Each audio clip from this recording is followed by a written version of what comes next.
ہم ڈاکٹر مبارک علی سے بات کر رہے ہیں اور اب ہمارا ٹاپک یہ ہے کہ جنگ کو کیوں شاندار بنا کر پیش کیا جاتا ہے۔ دنیا میں سینکڑوں سالوں سے یا ہزاروں سالوں سے یہ ہوتا آیا ہے کہ قومیں اپنے ہیرو کو بڑا چڑھا کے پیش کرتی ہیں، ان کی عزت ہوتی ہے اور انکریج کیا جاتا ہے سوسائٹی میں کہ لوگ جو ہیں وہ قتل و غارت کریں، جنگ و جدل میں حصہ لیں اور اپنی قوم کا یا اپنے قبیلے کا نام روشن کریں۔ تو ڈاکٹر صاحب آپ اس سلسلے میں ذرا ہمیں ہسٹری بتائیے کہ جنگ کو کیوں شاندار بنا کر پیش کیا جاتا ہے۔ دیکھیں، اگر ہم ابتدائی تاریخ دیکھتے ہیں انسان کی، تو جب انسان آباد ہوا، بستیاں بسیں اور زرعی پیداوار میں اضافہ ہوا، تو دو طبقے اہم وجود میں آئے ریاست کے ساتھ ساتھ۔ ایک جنگجوؤں کا طبقہ تھا اور دوسرا پجاریوں کا طبقہ تھا۔ پجاریوں کا کام یہ تھا کہ دیوی دیوتاؤں کی خدمت کریں، ان کو خوش رکھیں تاکہ زرعی پیداوار ہو، فصلیں اچھی ہوں۔ جنگجو لوگوں کا کام جو تھا وہ یہ تھا کہ اگر کوئی حملہ ہو تو اس حملے سے اپنے قبیلے کا دفاع کر سکیں۔ تو اس طرح سے ہم دیکھتے ہیں کہ جنگ جو ہے وہ دو قسم کی جنگ ہے۔ ایک جنگ تو وہ ہے کہ جو دفاع میں لڑی جاتی ہے، کہ دوسرا حملہ آور ہوتا ہے اور لوگ اپنے آپ کو بچانے کے لیے لڑتے ہیں۔ لیکن جنگ کی دوسری قسم وہ ہوتی ہے کہ جب آپ دوسرے ملکوں پہ یا دوسرے قبیلوں پہ حملہ کر کے ان کے ملکوں کو، ان کے قبیلوں کو، ان کی زمینوں پہ آپ قبضہ کرتے ہیں، یہ دوسری قسم کی ہوتی ہے، جس کو ہم کہتے ہیں کہ جارحانہ مطلب کہ انداز ہوتا ہے، جارحانہ جنگیں ہوتی ہیں۔ تو اس فرق کو ایک تو ہمیں سمجھ لینا چاہیے۔ لہٰذا ہم یہ کہتے ہیں کہ جارحانہ جنگیں جہاں بھی ہوئی ہیں اور جن قوموں نے بھی لڑی ہے کہ اپنے ملک سے، اپنے علاقوں سے نکل کر دوسرے کے ملکوں میں گئے، علاقوں میں گئے، ان کی زمینوں پہ قبضہ کیا، اور پھر یہی نہیں ہوتا ہے کہ علاقوں پہ یا زمینوں پہ قبضہ کیا جائے، بلکہ ان کے باشندوں کو قتل کیا جاتا ہے، اور بعض اوقات ہوتا ہے کہ مردوں کو قتل کر دیا جاتا ہے، عورتوں اور بچوں کو پکڑ کے لایا جاتا ہے۔ یہ بھی ہوتا ہے کہ اگر قتل نہیں کرتے ہیں تو مردوں کو غلام بنا کے لے آتے ہیں اور پھر ان سے اپنے ہاں مختلف قسم کے کام کراتے ہیں، زراعت میں بھی ان کو لگاتے ہیں، گھریلو کام کاج بھی ان سے کراتے ہیں، محنت مزدوری بھی ان سے کراتے ہیں۔ تو اس لیے آپ دیکھیں کہ ہر جنگ کے پیچھے کتنے دکھ، درد اور ایک یعنی جس کو ہم کہیں کہ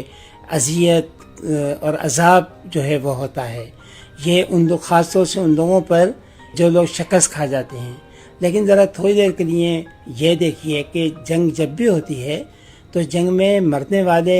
شکست کھانے والے بھی ہوتے ہیں، اور جو فتح یاب ہوتے ہیں ان کے لوگ بھی اس جنگ کے اندر مارے جاتے ہیں۔ لیکن بدقسمتی سے جب جنگ کا جشن منایا جاتا ہے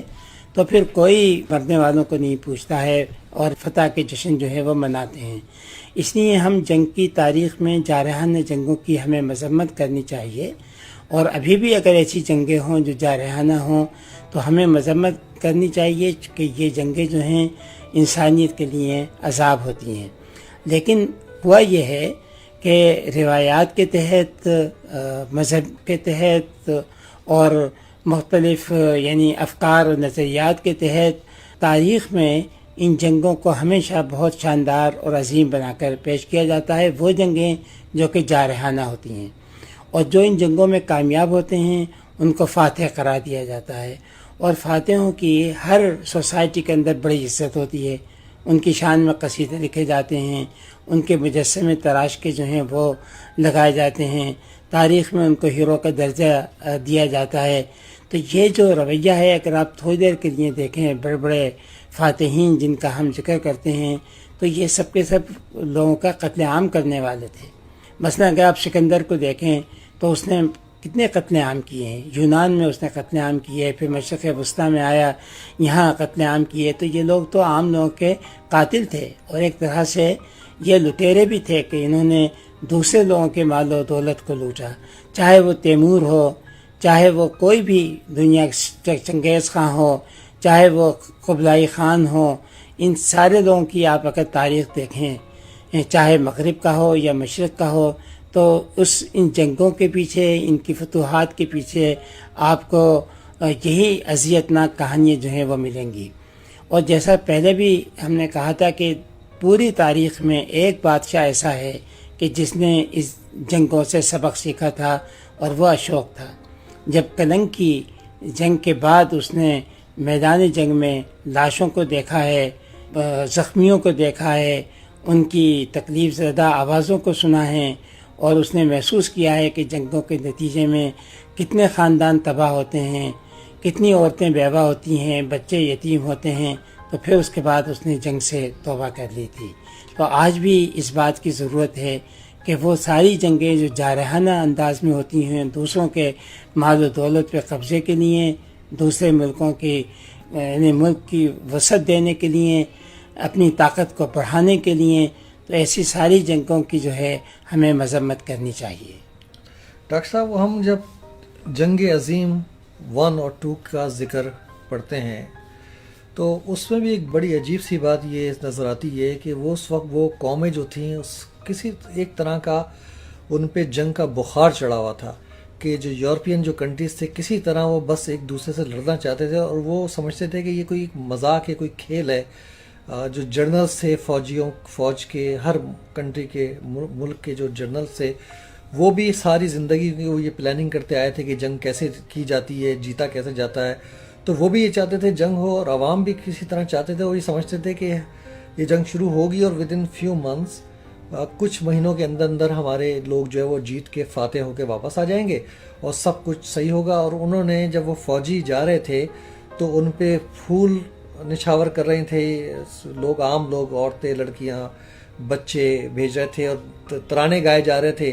جب لوگ جاتے تھے۔ تو یہ بخار جو ہے تقریباً لگتا ہے کہ کوئی 200 سال 300 سال یورپ کے ملکوں میں رہا، جو آخر میں دوسری جنگ عظیم سے یہ بخار ختم ہوا ہے کہ ان کو جب پتہ چلا کہ بھئی تو 55 ملین لوگ قتل ہو گئے، بہت سے کنٹری برباد ہو گئے، تب جا کے ان کو سمجھ میں آئی۔ تو ایک تو یہ کہ یہ کس قسم کا آخر انسان کیوں پاگل ہو جاتا ہے یہ جنگ کے چکر میں، ایک تو ہم یہ کہتے ہیں، اور پھر ہمیں نظر آتا ہے کہ یہی بخار آج کل ہمیں پاکستان میں نظر آتا ہے کہ جب لوگ جب دیکھو وہ سمجھتے ہیں کہ ایک مذاق ہے کہ ایٹم بم گرا دو انڈیا کے اوپر، یا یہ کہ ہم انڈیا کی ایسی کی تیسی کر دیں گے، مطلب ایک یہ بخار پھر ہمیں نظر آ رہا ہے۔ تو پہلے تو ہم جاتے ہیں ہسٹری کی طرف۔ اچھا، یہ لوگوں کو مطلب کہ غلط فہمی ہے، سیاستدانوں کو بھی، حکمرانوں کو بھی، اور عام لوگوں کو بھی، کہ جنگ کے ذریعے سے مسائل کا حل فوری ہو جاتا ہے۔ اس لیے یعنی جب بھی ملک باہمی تنازعات میں مصروف ہوتے ہیں یا ان کے جھگڑے ہوتے ہیں تو یہ سمجھا جاتا ہے کہ جنگ کر لی جائے اور جنگ کے بعد مطلب کہ سارے مسائل جو ہیں وہ حل ہو جائیں گے۔ تو پہلی جنگ عظیم کے وقت بھی یہی صورتحال تھی کہ یورپ کے ملک کلونیلزم کے سلسلے میں ایک دوسرے سے لڑ رہے تھے کہ کون ایشیا افریقہ میں قبضہ کرے، کس کی تعداد جو ہے کالونیز کی زیادہ ہونی چاہیے، کس کو زیادہ لوٹ کھسوٹ کا موقع جو ہے وہ ملنا چاہیے۔ بڑے بڑے انڈسٹریلسٹ جو تھے وہ یہ کوشش کر رہے تھے کہ ان کے تجارتی مال کے لیے زیادہ سے زیادہ منڈیاں جو ہیں ان کو ملنی چاہیے۔ تو یہ آپس کے جھگڑے تھے، اور عام لوگوں کو یہ سمجھا دیا جاتا ہے کہ بھئی اگر جنگ ہوگی تو یہ سارے مسائل حل ہو جائیں گے اور خوشحالی آئے گی، امن و امان آئے گا، عام لوگوں کی فلاح بہبود ہوگی، یہ تصور ہوتا ہے۔ اور یہ جو جنگی لوگ ہیں، واریئرس ہیں یا جنگ لڑنے والے ہیں، یہ آپ کے مفادات کے لیے لڑ رہے ہیں، لیکن ہوتا یہ ہے کہ اصل میں وہ حکمراں طبقوں کے اپنے مفادات ہوتے ہیں، عام آدمی کے مفادات نہیں ہوتے ہیں کہ جن کے لیے جنگ کی جاتی ہے یہ، لہذا لوگ اس غلط فہمی میں ہوتے ہیں۔ تو پہلی جنگ عظیم کے موقع پہ یہی صورتحال تھی کہ وہ سارے یورپ کے ممالک جو ہیں ان میں ایک جنگی بخار تھا، اور وہ یہی سمجھ رہے تھے کہ یہ وقتی طور پہ کچھ یعنی مہینوں کی یا ایک آدھ سال کی بات ہے، جنگ ختم ہوگی، سارے مسائل حل ہو جائیں گے، یورپ میں امن و امان ہو جائے گا، اور ہمارا ملک جو ہے وہ فتح یاب ہو کے اس کو ساری سہولتیں جو ہیں دنیا کے اندر تجارت کی مل جائیں گی، سیاسی طور پہ ہمیں بالادستی ہماری ہو جائے گی۔ یہ ان کے خیالات تھے۔ لیکن جب یہ جنگ شروع ہوئی ہے تو پتہ چلا کہ ایسا نہیں تھا، کیونکہ یہ جنگ پھر 4 سال کی مدت تک جاری رہی، ملینز آف لوگ جو ہیں اس کے اندر مارے گئے، اور یہ وہ جنگ تھی جس کے اندر مہلک ترین ہتھیار استعمال کیے گئے، یعنی ٹینک اس میں استعمال ہوئے، شیل اس میں استعمال ہوئے، ہوائی جہازوں کے ذریعے بمبارڈمنٹ جو ہے وہ ہوا، ٹرینچز کا سسٹم ہوا جس میں ٹرینچز میں بیٹھ کے لوگ لڑتے تھے۔ تو اب بہت سے لوگوں کی اپنی یادداشتیں ان فوجیوں کی شائع ہوئی ہیں کہ جنہوں نے یہ جنگیں لڑی ہیں، جو ٹرینچز کے اندر یعنی بارش میں، سردی میں اور کیچڑ کے اندر مطلب کہ رہے، تو انہوں نے جو اپنے خاندان کے لوگوں کو خطوط بھی لکھے ہیں، اس سے بھی یہ ظاہر ہوتا ہے کہ یہ ان میں جو حب الوطنی کے یا قوم پرستی کے جذبات تھے وہ پیدا کیے گئے تھے۔ وہ کہتے ہیں کہ کوئی یعنی نہ ہم وطن کے لیے لڑ رہے ہیں نہ قوم کے لیے، ہمیں موت نظر آ رہی ہے، موت کے علاوہ اور کچھ نہیں ہے۔ تو ہوا یہ ہے کہ اس پہلی جنگ کے بعد جب جنگ ختم ہوئی ہے تو یورپ ایک سناٹے میں آ گیا تھا۔ ان کو توقع نہیں تھی کہ اتنی یعنی اتنے لوگ اس کے اندر مارے جائیں گے اور اتنا نقصان ہوگا۔ تو وہ اس جنگ کے بڑے زبردست اثرات ہوئے۔ اچھا، اس جنگ کے یہ اثرات جو ہیں وہ ان کے ادب کے اندر بھی ہوئے ہیں، ان کی فلمیں جو بنی ہیں اس کے اندر بھی ہوئے ہیں، انہوں نے جو مجسمہ تراشی کے کچھ نمونے ہیں اس کے اندر بھی ہوئے ہیں۔ تو اب جنگ کے خلاف ایک پورا مطلب کہ نفرت کا اظہار جو ہے وہ ہے۔ ایک جرمن نے پھر اینٹی وار میوزیم بنایا تھا برلن کے اندر، اور اس نے بتایا تھا کہ جنگ کے کیا مہلک اثرات ہوتے ہیں، کہ لوگوں کی نہ صرف جا کے جانیں جاتی ہیں، لوگوں کی زندگیاں کیسے تباہ ہوتی ہیں۔ مثلا آسٹریلیا کا ایک واقعہ ہے کہ ایک بچی جب اسکول کے اندر گئی تو کسی نیشنل ڈے کے موقع پہ قومی ترانہ گایا جا رہا تھا، تو وہ بچی قومی ترانے کے احترام میں نہیں کھڑی ہوئی۔ تو اس سے پوچھا کہ بھئی کیوں کھڑی نہیں ہو رہی؟ تو اس نے کہا کہ ان سارے بچوں کے تو ماں باپ آئے ہیں، میرا باپ جنگ میں مارا گیا ہے، وہ نہیں آیا تو میں اس قومی ترانے کا احترام نہیں کرتی، میں نہیں کھڑی ہوں گی۔ تو یہ مطلب کہ لوگوں کے جذبات تھے۔ بہت مشہور ناول اس زمانے میں لکھا گیا آل قائٹ آن دا ویسٹرن فرنٹ، جس کے اوپر ایک فلم بھی بنی ہے، یعنی اینٹی وار مطلب کہ یہ ناول ہے۔ کتابوں کے علاوہ بہت ایک اچھی فلم بنائی گئی تھی فرانسیسیوں نے۔ وہ فلم یہ تھی کہ ایک رات کو وہ سارے فوجی جو مارے گئے ہیں وہ اپنے قبروں سے نکل کر اپنے گاؤں شہروں میں آتے ہیں جہاں ان کے خاندان تھے۔ وہ دیکھتے ہیں کہ زندگی تو اسی طرح سے جاری ہے، لوگ اسی طرح سے ہنسی خوشی میں اپنا وقت گزار رہے ہیں، رقص کر رہے ہیں، ریستوراں میں بیٹھے ہوئے کھانے کھا رہے ہیں۔ تو پھر وہ کہنے لگے کہ اگر یہ سب کچھ ایسے ہی چلنا تھا تو آخر ہمیں اس سے کیوں محروم کیا گیا،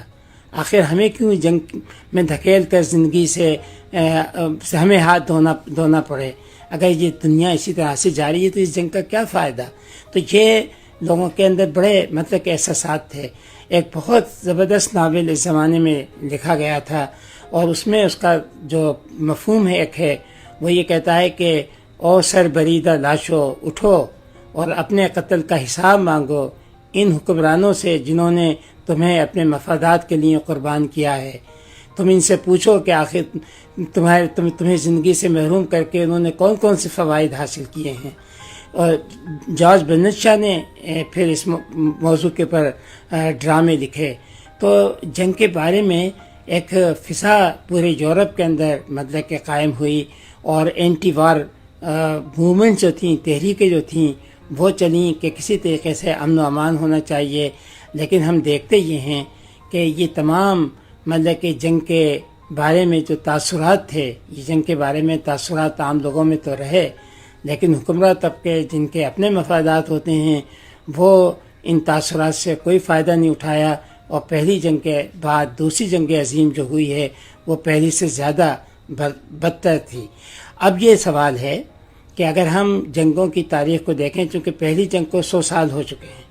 اگر ہم پہلی جنگ عظیم یا دوسری جنگوں سے جو تاریخ میں ہوئی ہیں ان سے ہم سبق سیکھیں تو ہمیں معلوم ہوگا کہ جنگیں جو ہیں وہ کبھی بھی مسائل کا حل نہیں ہوتی ہیں۔ یہ لوگوں کو زندگی سے محروم کرتی ہیں، یہ نقصانات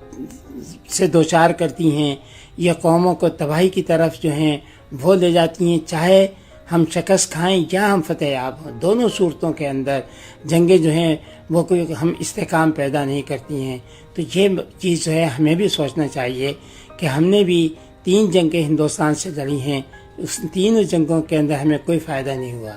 اور اس کے علاوہ چھوٹی موٹی جنگیں ہم لڑتے رہتے ہیں،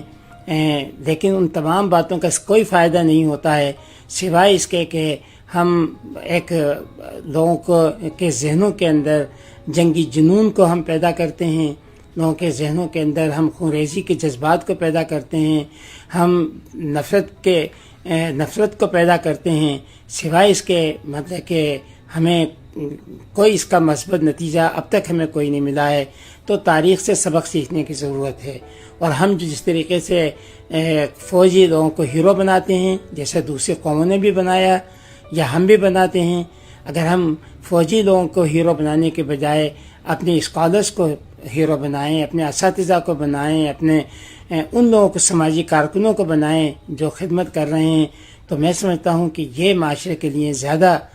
مفید بھی ہوگا، اس سے زیادہ صحیح شعور بھی لوگوں کے اندر آئے گا۔ ڈاکٹر صاحب آپ نے بڑا اچھا ریویو دیا، خاص طور پہ جنگ عظیم 1 کے بارے میں، کہ اس وقت جو کچھ ہوا، اور اس کے بعد پھر ہم دیکھتے ہیں کہ قوموں نے اس وقت بھی کوئی سبق سیکھا نہیں، اور انہوں نے جرمنی کے اوپر اتنی سخت کنڈیشنز رکھیں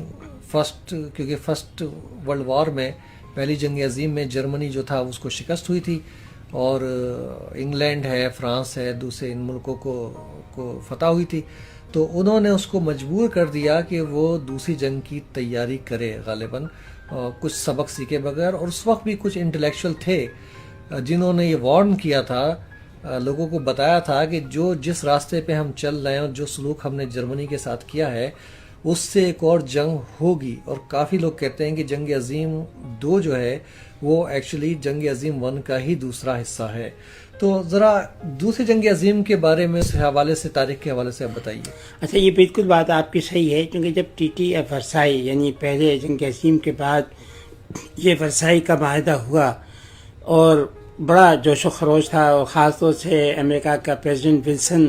اس میں آیا تھا، اور سیلف ڈٹرمنیشن کے بارے میں بہت بات کر رہا تھا کہ قوموں کو ملنا چاہیے، تو اور بہت یعنی تھا کہ امن کی طرف ہم جا رہے ہیں اور امن و امان کے بارے میں سوچنا چاہیے۔ لیکن اس کے ساتھ ہی ساتھ جب جرمنی کے ساتھ ان کی صلح ہوئی تو اس میں اتنی سخت شرائط رکھیں کہ ظاہر ہے کہ جرمنی کے لیے برداشت تو کرنی، چونکہ انہوں نے کہا تھا اگر نہیں کرو گے، جرمن ڈیلیگیشن کو بلایا اور اس کو کہا کہ یہ شرائط ہیں، اور اس کو بیٹھنے کو بھی نہیں کہا گیا، کھڑا رکھا گیا اور کہا یا تو سائن کرو ورنہ پھر ابھی دوسری جنگ، ایک اور جنگ کے لیے تیار ہو جاؤ۔ ظاہر جرمنی اس کنڈیشن میں نہیں تھا تو اس نے دستخط تو کر دیے۔ تو اسی موقع پر ایک برٹش ہسٹورین جو تھا، ویبسٹر اس کا نام تھا، وہ ایک جونیئر ڈیلیگیشن کی حیثیت سے اس کانفرنس میں تھا۔ اس کی کتاب ایک ہے جو اس نے نیپولین کے شکست کے بعد جو ویانا کی امن ہوئی تھی، ٹریٹی آف ویانا ہوئی تھی، اس کے بارے میں اس نے لکھی ہے۔ چونکہ ٹریٹی آف ویانا کی خاص بات یہ ہے کہ نیپولین کی جو شکست ہوئی تو اس شکست کے بدلے میں جتنے بھی فاتحین تھے، یعنی یورپ کے ملک جس میں انگلینڈ تھا، آسٹریا تھا، جرمنی تھا، انہوں نے فرانس کے اوپر کسی قسم کا کوئی الزام نہیں لگایا، اور نہ ہی فرانس سے یہ کہا کہ بھئی تم یہ جنگ کا اتنا ہمارا خرچہ ہوا ہے، یہ سارا خرچہ تم ادا کرو، بلکہ ایک طرح سے انہوں نے کوشش کی کہ فرانس کے اندر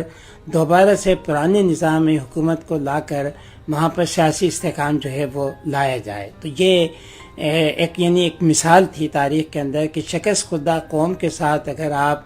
یعنی انتقامانہ سلوک نہیں کریں گے تو اس صورت کے اندر امن جو ہے وہ زیادہ دیر تک دیر پا ہوگا، زیادہ برقرار رہے گا۔ تو وہاں پر یہ بات کہی گئی کہ آپ جرمنی کے ساتھ جو اتنی سخت شرائط رکھ رہے ہیں، یہ اتنی سخت شرائط رکھے جائیں گے تو یہ امن جو ہے دیر پا نہیں ہوگی۔ لیکن اس وقت یورپ کے دوسرے ملک جرمنی کے بارے میں اتنی ان میں نفرت تھی کہ انہوں نے سخت سے سخت شرائط رکھیں، اور ایک بھاری تاوان بھی جرمنی پہ انہوں نے لگایا کہ اتنے ہمارے جنگ کے اخراجات ہوئے ہیں، یہ بھی تم پورا کرو۔ لہذا نتیجہ یہ ہوا کہ جرمنس نے اس صلح کے بارے میں، جرمن ہیں وہ کہتے تھے ڈکٹاٹ، کہ یہ ہم پہ ڈکٹیشن کی گئی ہے، زبردستی یعنی ہم پہ تھوپی گئی ہے، ایک چیز یہ کہی گئی، اور جب ہٹلر نے اپنی کمپین شروع کی ہے تو اس نے کہا کہ یہ فوجی جنرل اور سیاستدان جرمن جو اس وقت کے تھے انہوں نے ہمارے پیٹھ میں چھرا گھونپا ہے. تو اس طرح سے انہوں نے اس صلح کو نازی پارٹی نے اپنی سیاست کے لیے استعمال کیا کہ یہ ہماری شکست جو ہے ایک طرح سے شکست نہیں تھی، یہ ایک سازش تھی، اور ہمیں مطلب کہ زبردستی ہم پہ دستخط کرائے گئے ہیں اور ذلت آمیز ہمارے علاقے کو لے لیا گیا ہے، ہم سے تاوان وصول کیا جا رہا ہے اور ہمیں ذلیل کیا جا رہا ہے. تو اس کی وجہ سے جرمن قوم کے اندر یہ احساس ہوا اور انہوں نے نازی پارٹی کو جو سپورٹ کیا ہے اس میں ایک وجہ یہ بھی تھی. اور اس لیے جب ہٹلر پاور میں آتا ہے، طاقت میں آتا ہے 1933 کے اندر، تو آنے کے بعد اس کی کوشش یہ ہوتی ہے کہ جرمنی کو دوبارہ سے فوجی طاقت بنایا جائے. یعنی فوجی طاقت بنائی اس نے، اور فوجی طاقت بنانے کے بعد پہلا کام اس نے یہ کیا کہ وہ علاقے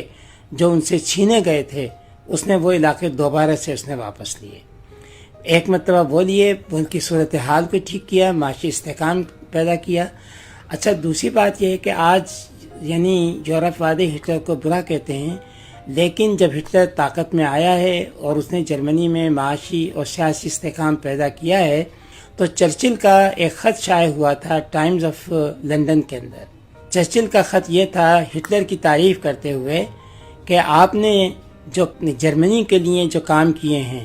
اگر انگلینڈ بھی اسی صورتحال سے ہوتا اور آپ اس کے استحکام کے لیے یہ کرتے تو ہم آپ کے بڑے معترف ہوتے، اور ہم آج بھی آپ کے بڑے معترف ہیں کہ آپ نے جرمنی کو اس مقام پر پہنچا دیا ہے. یہ چرچل کا خط ہے جو ٹائمز آف لنڈن کے اندر چھپا ہوا ہے، جو یہ اب بتاتے نہیں ہیں، اس کو چھپاتے ہیں، لیکن اس وقت سارے لوگ جو ہیں ہٹلر کی تعریف کرنے میں لگے ہوئے تھے، اور ان کا خیال یہ تھا کہ ہم ہٹلر کو استعمال کریں گے روس کے خلاف، کیونکہ روس میں اس وقت انقلاب آ چکا تھا، کمیونسٹ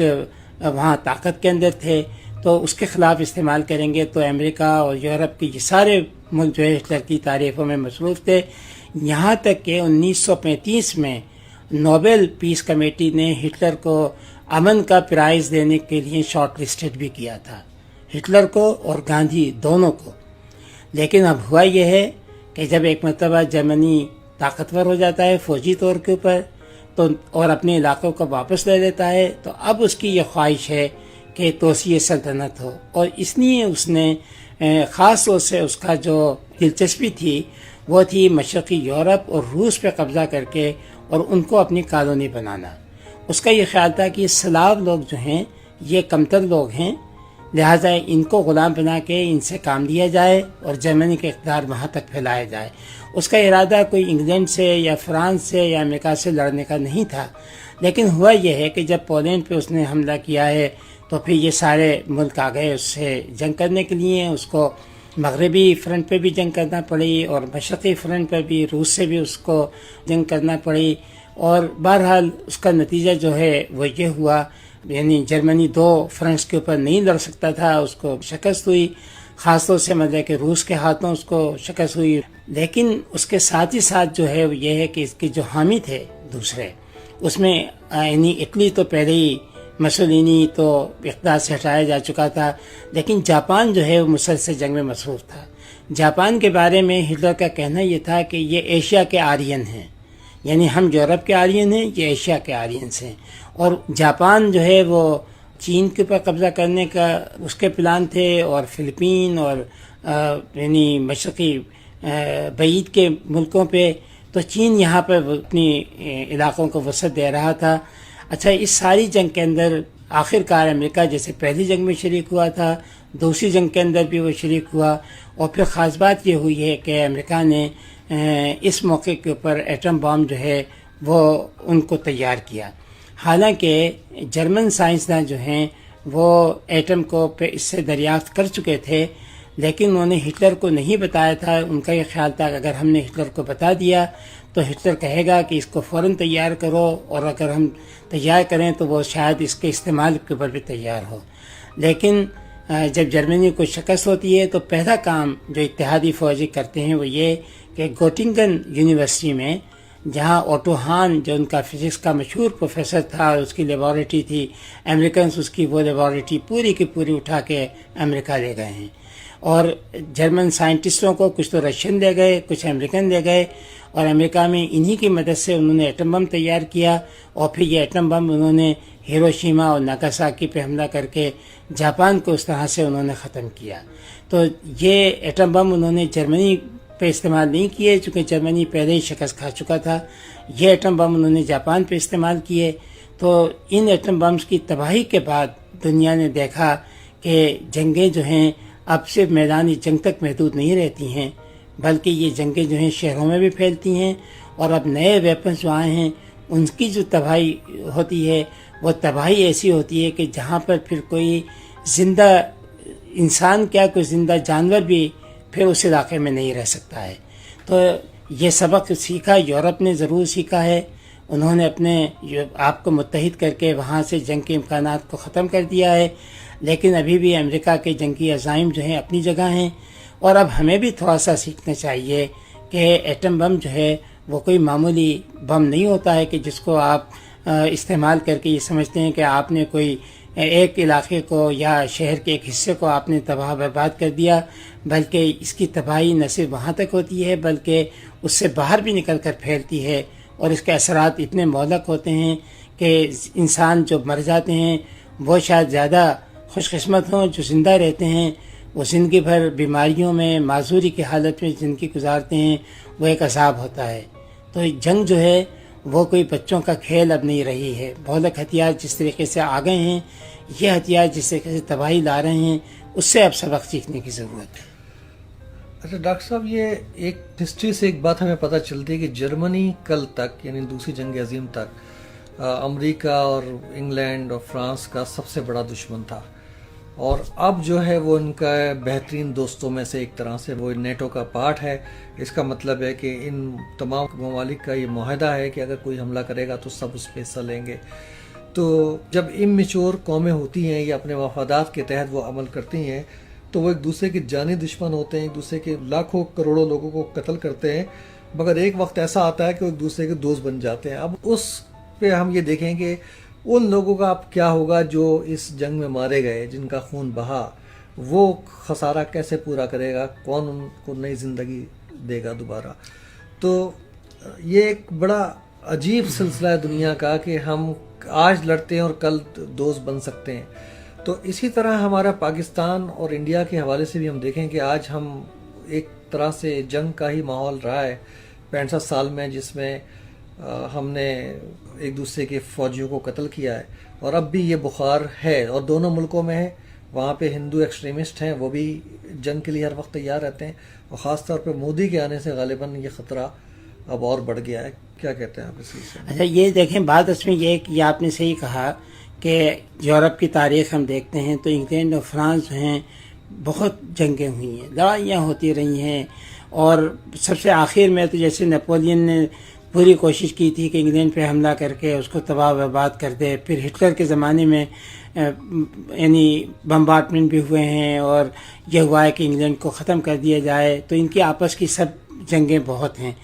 تو ایک تو کہتے ہیں کہ انگلینڈ کو بچانے میں بہت بڑا حصہ انگلش چینل کا ہے، کہ چونکہ انگریزوں کی نیول پاور بہت طاقتور تھی تو وہ چینل کو پار کرنا جو ہے وہ مشکل تھا. حالانکہ نیپولین نے کوشش کی، لیکن وہ اس چینل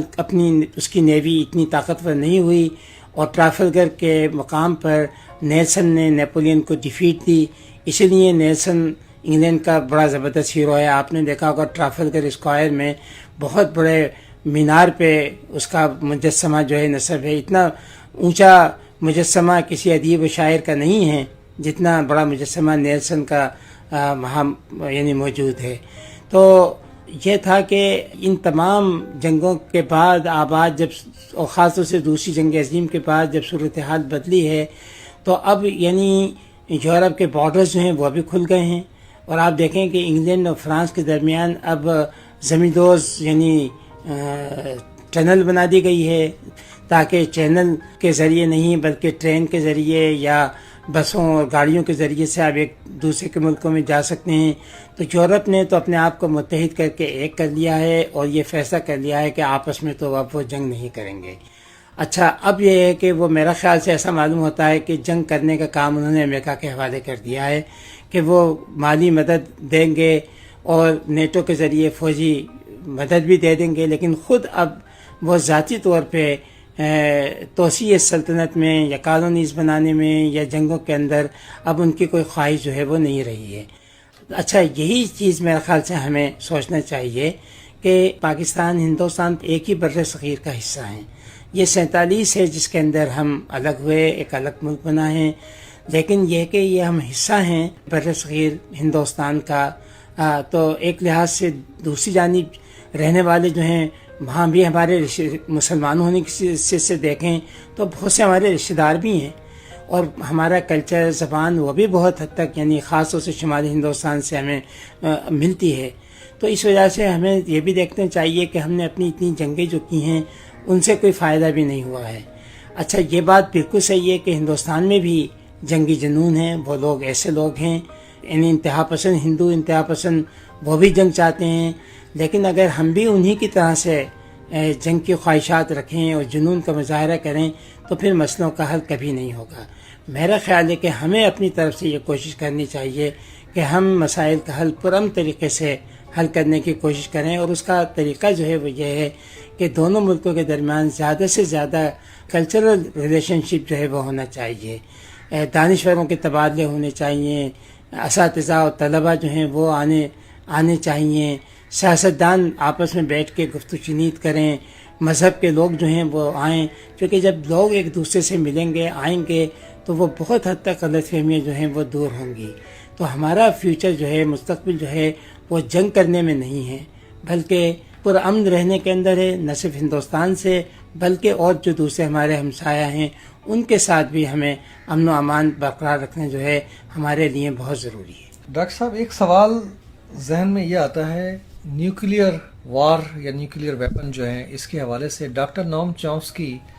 کئی مرتبہ یہ بات بول چکا ہے، بلکہ وہ بار بار ہر جگہ جب اس کو موقع ملتا ہے یہ کوشش کرتا ہے کہ دنیا کو وہ وارن کرے، متنبہ کرے کہ دنیا میں جو سب سے بڑے دو خطرے ہیں وہ یہ ہیں کہ نیوکلیئر وار ہو سکتی ہے، جس میں پھر حالات چائنا اور رشیا کے درمیان بہت خراب ہوتے جا رہے ہیں، اور وہ یہ کہہ رہا ہے کہ تھرڈ ورلڈ وار کا چانس پیدا ہو گیا ہے. اور اسی طرح پاکستان اور انڈیا بھی وہ دو کنٹری ہیں جس میں نیوکلیئر وار کے خدشات اپنی جگہ پہ حقیقی طور پہ موجود ہیں. تو اور دوسرا کلائمیٹ چینج جو ہے، وہ اس نے دو خطروں کا ذکر کیا ہے کہ کلائمیٹ چینج. تو اس میں ایک تو پہلا سوال یہ آتا ہے ذہن میں کہ جس دنیا میں امریکہ اور اسرائیل جیسے ممالک موجود ہوں جو کہ مستقل دہشت گردی کرنے پر تلے رہتے ہیں، جب ان کی مرضی آتی ہے بغیر کسی کی پرواہ کیے ہوئے یونائٹڈ نیشن کے اصولوں کو توڑتے ہوئے یہ حملہ کر دیتے ہیں. تو جس دنیا میں جیسے ممالک ہیں، اور ہم ہسٹری میں بھی دیکھتے ہیں کہ جو قومیں بھی کمزور رہی ہیں ان قوموں پر دوسری قوموں نے حملہ کیا ہے اور ان پہ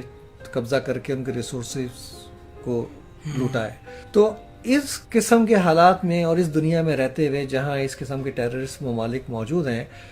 پاکستان کیسے اپنے نیوکلیئر ہتھیاروں کو ختم کر دے؟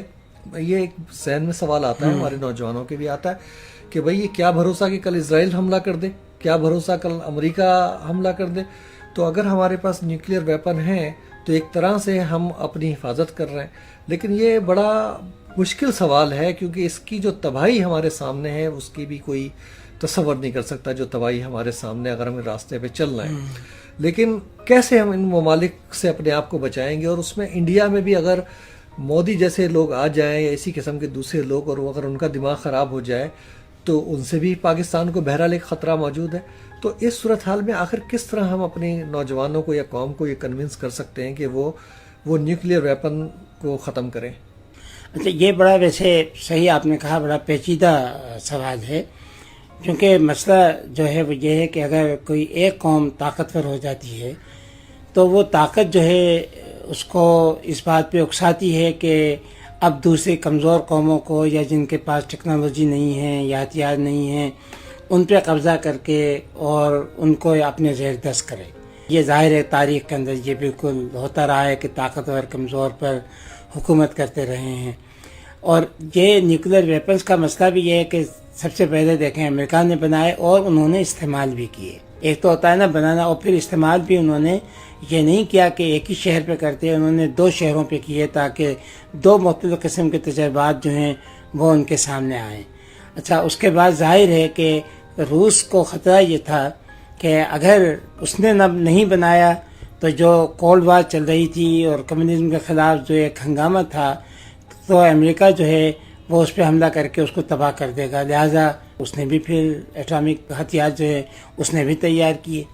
اچھا، جب اس نے تیار کیے تو نتیجہ یہ ہے کہ آگے چل کے اس کے اور چین کے درمیان جو تعلقات تھے چین نے تیار کیا. چین نے بنائے تو ہندوستان نے ایٹامک ہتھیار بنائے، ہندوستان نے بنائے تو پاکستان نے بنائے. اچھا، تو یہ ایک چین تو اس طرح سے مطلب کہ چلی ہے. لیکن ہم یہ بھی دیکھتے ہیں کہ جیسے ساؤتھ افریقہ بھی تیار تھا ایٹامک طاقت بننے کے لیے، لیکن بعد میں انہوں نے فیصلہ کیا کہ وہ ایٹامک طاقت نہیں بنیں گے یہ. اچھا، اسی طریقے سے ساؤتھ امریکہ کے ایک آدھ ملک تھا، لیکن یہ بھی ہے کہ خفیہ طور پہ کیا ظاہری طور پہ سب کو معلوم ہے کہ اسرائیل جو ہے اس نے بھی ایٹم بم تیار کر رکھے ہیں، بنا رکھے ہیں. تو یہ بات آپ کی صحیح ہے کہ جن ملکوں کے پاس یہ ایٹمی ہتھیار ہیں اور جب تک ان کے پاس یہ ہیں وہ دنیا کی امن کے لیے خطرہ ہیں، اور جب تک یہ ختم نہیں کریں گے اس وقت تک ظاہر ہے کہ دوسرے ملک جو ہیں ان کی بھی خواہش ہو کہ ایٹامک پاور بنے. اچھا، اب اسرائیل نہیں چاہتا کہ اس کے علاوہ کوئی اور بنے، اس لیے اس نے عراق کو بھی نہیں بننے دیا، اس نے لیبیا کو بھی مطلب کہ نہیں بننے دیا. اس کی جو کوشش تھی کہ بھئی میں انویسٹمنٹ کر کے اور کچھ حاصل کروں. اب ایران کے اندر بھی جو کچھ بھی ہو رہا ہے اس میں بھی اسرائیل کا اور امریکہ کا یہ ہے کہ اس کو ایٹمک پاور نہ بننے دیا جائے. تو یہ ایک عجیب و غریب ایک وشس سرکل جو ہے وہ مطلب کہ چلا ہوا ہے. لیکن اب یہ ہے کہ یہ ہے بہت مشکل، آپ کی بات صحیح ہے، لیکن ساتھ ہی ساتھ ہم یہ دیکھ رہے ہیں کہ دنیا میں بہت سے ملک ایسے ہیں جنہوں نے اپنے آپ کو ان تمام جگہوں سے دور رکھا ہے. جیسے اسکینڈینیوین کنٹریز ہیں، انہوں نے بالکل اپنے آپ کو الگ کر لیا ہے اور اپنی معاشرے کی خوشحالی اور اس کے لیے وہ اقدامات کرتے ہیں، فوجی طاقت، قوت یا دوسرے ملکوں پہ حملہ کرنا یا ہتھیار بنانا، یہ سب انہوں نے چھوڑ دیے ہیں. تو بہت سے ہیں یعنی ایسے ملک جو ایٹمک ہتھیار بنانے کی صلاحیت نہیں رکھتے یا اس پہ جو اخراجات آتے ہیں وہ پورا کرنے کی صلاحیت نہیں رکھتے. لیکن یہ ایک جس کو ہم کہنا کہ قابل فخر بات ہو گئی ہے کہ بھئی ہم ایٹمک پاور ہیں، تو لہٰذا ہماری دنیا میں عزت اسی وجہ سے ہوگی کہ ہمارے پاس ایٹم بم ہیں یا نیوکلیر ویپنس ہیں. اگر یہ نہیں ہیں تو دنیا میں ہماری عزت نہیں ہوگی. تو اب اس کے لیے ظاہر تحریکیں چل رہی ہیں، اور جو تحریک ہیں وہ یہ ہے کہ سارے ملکوں کو یعنی یہ نیوکلیر ویپن جو ہیں وہ ختم کرنا ہوں گے. کسی ایک ملک کی بات نہیں ہونی چاہیے. سارے دنیا کے ملک جس میں روس اور امریکہ خاص طور سے جن کے پاس بہت بڑی تعداد کے اندر یہ ہیں، ان کو ختم کرنا ہوگا. جب تک یہ ختم نہیں کریں گے دوسرے جو ملک ہیں ظاہر ہے کہ ان کے پاس ایک جواز ہوگا کہ جب ان کے پاس ہے تو ہمارے پاس بھی ہونے چاہیے. تو اب یہ جب تک ہم یعنی اس قسم کی تحریک نہ چلے اور ان پہ دباؤ نہ ڈالا جائے، ان کا خاتمہ یہ ملک نہ کریں، اس وقت تک یہ نیوکلیر ویپن کی جنگ اور اس کا خطرہ جو ہے وہ ہمارے سروں پہ منڈلاتا رہے گا. تو ایک طرح سے ڈاکٹر صاحب دیکھیں تو ہم لوگ اجتماعی خودکشی کی طرف جا رہے ہیں. تمام قومیں جو ہیں اس راستے پہ چل رہی ہیں جہاں صرف موت اور بربادی ہے، اور کوئی سرا کسی کو کوئی سلوشن نظر نہیں آ رہا سوائے اس کے کہ تمام ممالک مل کر ریڈیوس کریں، اپنے کمی کریں نیوکلیئر ہتھیاروں میں، اور فائنلی ایک بڑا وقت شاید ایسا آئے کہ ہم کسی کے پاس کوئی نیوکلیئر ویپن نہ ہو. لیکن اس دوران جو ہمارے پاس سولوشن ہے غالباً پاکستان اور انڈیا کے پاس کہ وہ اپنے تعلقات اتنے بہتر کریں، تجارتی تعلقات بہتر ہوں، اور ایک دوسرے ممالک میں اسٹوڈنٹس آئیں جائیں، وہاں پڑھیں، اساتذہ کا تبادلہ ہو، فنکاروں کا تبادلہ ہو، اور ویزا کی شاید کنڈیشن ختم کر دی جائے. تو دونوں ممالک میں اتنے قریبی دوستی تعلقات ہو جائیں کہ جس سے نیوکلیئر وار کا خطرہ کم سے کم ان ممالک کے درمیان ختم ہو جائے. تو میرا خیال ہے فی الحال ہمارے پاس یہی ایک سلوشن ہے. اور دوسرا یہ کہ ہمارے سیاستدانوں کو یہ دھمکی نہیں دینی چاہیے کہ ہم انڈیا پہ ایٹم بم پھینک دیں گے یا انڈیا کو ہم تباہ برباد کر سکتے ہیں. اس قسم کی دھمکیاں ہمیں دینے کی ضرورت نہیں، چونکہ جب ہم یہ دیتے ہیں سیاسی طور پہ یعنی اپنے آپ کو مقبول بنانے کے لیے، تو اس سے عوام کے اندر جنگی جنون پیدا ہوتا ہے، اور بدقسمتی سے یہ ہندوستان کے اندر بھی ہوتا ہے۔ وہاں بھی اس بات کی ضرورت ہے، اور وہاں بھی ایسے لوگ ہیں جو اپنے سیاستدانوں کو اور ان کو روکتے ہیں کہ ایسی باتیں نہیں کرنی چاہیے، لیکن کم از کم ہم اپنے ملک میں ضرور کہتے ہیں کہ ہمارے حکمرانوں کو، ہمارے سیاستدانوں کو یا ہمارے دانشوروں کو اس قسم کے دھمکی آمیز بیانات نہیں دینے چاہیے کہ ہمارے پاس نیوکلیر ویپن ہیں اور ہم استعمال کر کے ہندوستان کو تباہ کر سکتے ہیں۔ یہ بیانات جو ہیں یہ کوئی ہمارے حق میں اور ہندوستان کے حق میں اور امن کے حق میں نہیں ہے۔ ڈاکٹر صاحب، دوسری اہم بات یہ ہے کہ اگر آپ کی کسی سے دشمنی ہے، کسی خاندان سے دشمنی ہے، اور اس خاندان میں آپ کے اپنے بھائی بہن موجود ہوں، تو آپ اس کو آگ نہیں لگا سکتے، کیونکہ اس کے ساتھ آپ کے بہن بھائی بھی جلیں گے۔ اسی طرح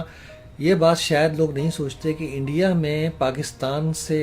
شاید برابر یا زیادہ تعداد میں مسلمان موجود ہیں، تو اگر انڈیا یہاں پر ایٹم بم مارتا ہے تو زیادہ تر 97% غالباً مسلمان ہی مریں گے یہاں پر، لیکن اگر ہم ایٹم بم انڈیا پہ مارتے ہیں تو اس میں تو بہت بڑی تعداد مسلمانوں کی ہے وہاں پر، تو اس لحاظ سے بھی ہمیں یہ ماحول کو، جنگ کے ماحول کو ختم کرنا ہے۔ اور دوسرا پوائنٹ یہ ہے کہ جب بھی یہ جنگی جنون کی باتیں ہوتی ہیں تو اس وقت جو ہمارے وہاں پہ مسلمان جو اقلیت میں ہیں وہ رہتے ہیں، ان کو مذہبی انتہا پسند ہندوؤں کے جو ہیں وہ نشانہ بناتے ہیں، ان کی زندگی اجیرن کرتے ہیں۔ تو اس لحاظ سے بھی ہمیں یہ خیال رکھنا ہے کہ ہمیں ان مسلمانوں کو بھی پروٹیکشن دینی ہے، اور اس کا طریقہ یہی ہے کہ ہم یہاں پہ جنگ کے بخار کو کم کریں، اور یہاں پہ ہندو مائنورٹی یا دوسری جو ہماری اقلیتیں ان کے ساتھ اچھا سلوک کریں، تاکہ ہم جہاں جہاں اقلیت میں ہیں وہاں ہمارے سے اچھا سلوک ہو۔ ہاں نہیں، بالکل صحیح بات ہے، بالکل۔ ڈاکٹر صاحب شکریہ بہت بہت آپ کا۔